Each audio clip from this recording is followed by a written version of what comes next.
Hello students, this is your Brijesh here from Pioneer Institute of English Language, Saket Devariya.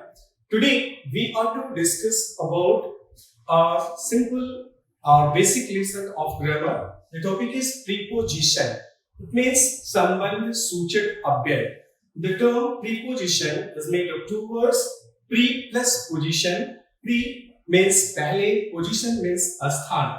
The concept is a preposition is a word which relates to noun or pronoun. अर्थात preposition वे शब्द होते हैं जो दो शब्दों को, विशेषकर दो नाउन को अथवा एक नाउन को दूसरे प्रोनाउन से जोड़ने का काम करते हैं.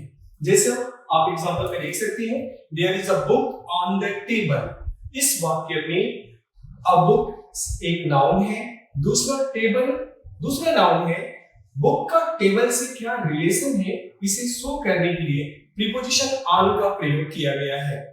दूसरे एग्जांपल में आप देख सकते हैं, Anushka is standing at my door. Anushka मेरे दरवाजे पर खड़ी है. इस वाक्य में Anushka is a noun, door is another noun. दोनों के रिलेशन को शो करने के लिए प्रीपोजिशन एट का प्रयोग किया गया है. सेकेंड, इसके बाद हम देखते हैं कि प्रीपोजिशंस दो प्रकार के होते हैं. मेनली ये दो प्रकार के होते हैं. The first one is known as simple preposition, second one is known as verbal preposition. Simple preposition छोटे छोटे शब्द होती हैं जिनका एक से अधिक अर्थों में प्रयोग किया जाता है. जैसे हम एग्जांपल के लिए कुछ शब्दों को आज इस पार्ट 1 में हम लेते हैं.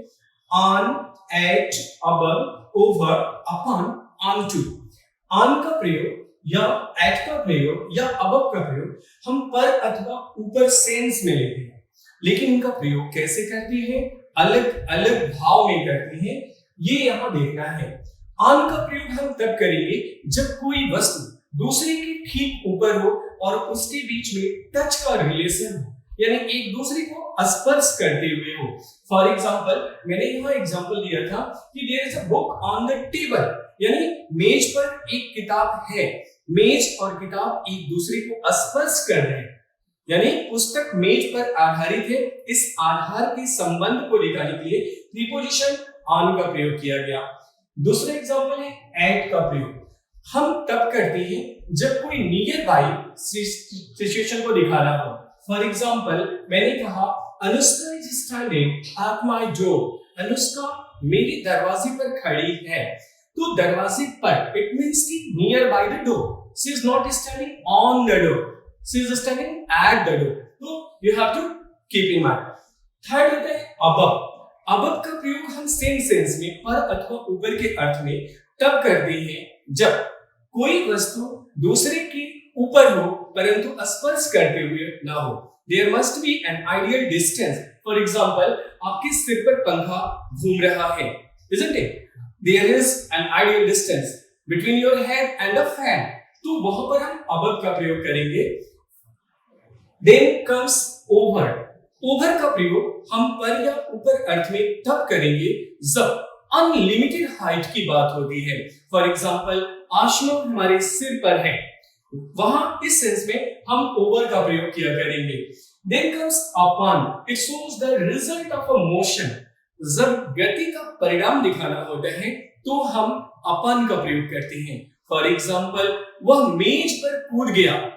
नीचे था और वह मेज पर कूद गया. इस तरह आप यहाँ पे एक मोशन करते हैं और मोशन का रिजल्ट दिखाना हो तो आप कहेंगे he jumped upon the table. Then comes onto. It's an important preposition. ये आमतौर पे कंपटीशन में पूछा जाता है.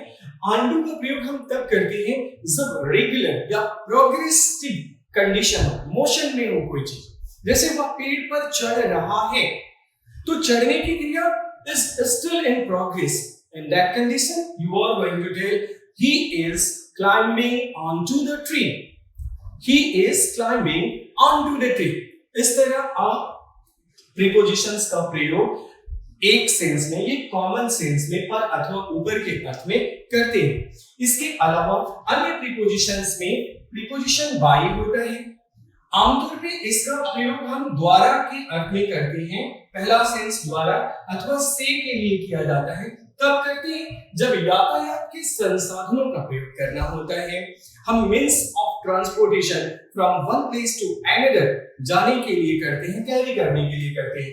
फॉर एग्जाम्पल इंस्टेंटली, जैसे मैंने कहा कि मैं यहाँ अपनी कार से आता हूँ, I come here by my car. मेरा भाई ट्रेन से दिल्ली गया, my brother went to Delhi by train. दूसरा इसका सेंस होता है, इसे हम पॉइंट ऑफ टाइम के लिए तक अर्थ में प्रयोग करते हैं। तब जब ये निश्चित समय दिखाता है, जब ये निश्चित समय दिखाता है। फॉर एग्जाम्पल, मैं शाम 4 बजे तक पढ़ाता हूं, I teach bye 4 o'clock in the evening. अच्छा, मेरी माँ 10 बजे तक बिस्तर पे जाती है, तो my mother goes to bed by 10 o'clock, isn't it? निश्चित समय को दर्शाने के लिए आप बाय का प्रयोग करते हैं। इसके अलावा भी बाय का अन्य प्रयोग, तीसरा प्रयोग कसम या शपथ लेने के लिए आप करते हो। जब कहीं आपको ओथ टेक करना होता है तो आप बाय का प्रयोग करते हैं। For example, I swear bye God, मैं भगवान की कसम खाता हूँ, मैं गीता की कसम खाता हूँ। आपने तमाम मूवीज में देखा होगा डायलॉग, जो कुछ कहूंगा सच कहूंगा, I swear by the Gita. आपको वहां पे बाय का प्रयोग इस सेंस में करना होता है। बाय का अन्य प्रयोग, आपको अगर अपना कास्ट बताना हो, रिलीजन बताना हो, तब आपको बाय का प्रयोग करना होता है। फॉर एग्जाम्पल, मैं ब्राह्मण हूं, ये बात आपको कहना है, तो ग्रामेटिकल कहने का तरीका होता है I am a Brahmin by caste। Generally नहीं जानने वाले बच्चे, अनट्रेन्ड बच्चे बोल देंगे I am a Brahmin, लेकिन इसका ग्रामेटिकल तरीका होता है I am a Brahmin by caste, I am a Hindu by religion, I am a Muslim by religion। This is the way। Then comes by का अन्य प्रयोग इंस्ट्रूमेंटल होता है या फिर किसी वीपन आदि के लिए किया जाता है। किसी औजार अथवा हथियार के प्रयोग को दर्शाने के लिए आप बाय का प्रयोग करते हैं। फॉर एग्जाम्पल, मैंने उस शेर को अपनी बंदूक से मार दिया, तो I killed the lion by my gun. वहां गन एक इंस्ट्रूमेंट है, वेपन है, जिसका प्रयोग मैंने किया, isn't it? इसके अलावा बाय का मोस्टली लैंग्वेज में इसका प्रयोग होता है फ्रेजेस में। फ्रेजेस में हम फ्रेजेस में इसका प्रयोग जनरली करते हैं। कब करते हैं? लेट अस सी। हम बाय का प्रयोग तब करते हैं जैसे बाय द वे, अक्सर बोलचाल में हम कहते हैं by the way what's your programme, by the way what are you doing, by the way where from you coming, by the way वो कहां रहता है, बाय द वे आज शाम आपका क्या प्रोग्राम है।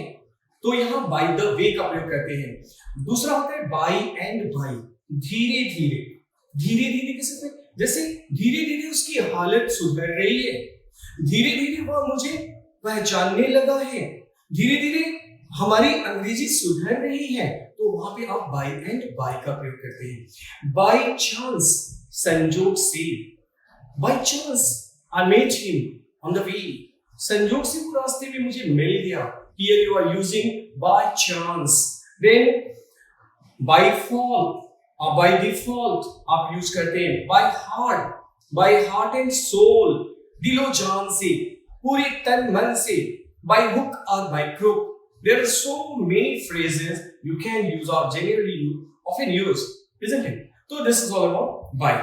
Okay, same।